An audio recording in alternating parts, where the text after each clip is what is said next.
হঠাৎ সাদা মাস্কে পরে মায়াবী লুকে হাজির হলেন বুবলি। হ্যালো ভিউয়ার্স, বিস্তারিত জানতে চ্যানেলটি সাবস্ক্রাইব করে সম্পূর্ণ ভিডিওটি দেখতে থাকুন। সুপ্রিয় দর্শক, বর্তমান সময়ে বেশ আলোচনার মধ্যে রয়েছেন শবনম ইয়াসিন বুবলি। একের পর এক সিনেমা কাজে মাঝে মধ্যে প্রোগ্রামে গিয়ে অনেক রকমের মন্তব্য করতে দেখা যায় এবং কি সেগুলো মন্তব্যের উপর ভিত্তি করে অনেকভাবে তাকে নিয়ে সমালোচনা করে সোশ্যাল মিডিয়া। আর বর্তমানে মাঝে মধ্যে তার নিত্য নতুন লুকে ক্যামেরাবন্দি হতে দেখা যায় তাকে। ঠিকই তেমনি আবারও শবনম ইয়াসিন বুবলির একটি ফটো সোশ্যাল মিডিয়ায় ভাইরাল হয়েছে।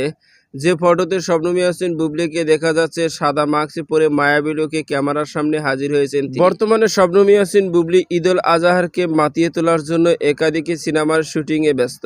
মাঝে মধ্যে অনেকে শুটিং এর দৃশ্য সোশ্যাল মিডিয়ায় ভাইরাল হয়ে যাচ্ছে, যেগুলো ভক্তরা ক্ষণিকের মধ্যে লুপে নিচ্ছে। তো সুপ্রিয় দর্শক, শবনম ইয়াসিন বুবলি এমন মাস্কে পরা ফটো দেখে আপনাদের কেমন লাগছে জানিয়ে দিন আপনাদের মূল্যবান মতামতটুকু ভিডিওর কমেন্ট বক্সে। ভিডিওটি ভালো লাগলে একটা লাইক দিন। নিত্য নতুন ভিডিও আপডেট পেতে চ্যানেলটি সাবস্ক্রাইব করুন। অসংখ্য ধন্যবাদ পুরো ভিডিও উপভোগ করার জন্য।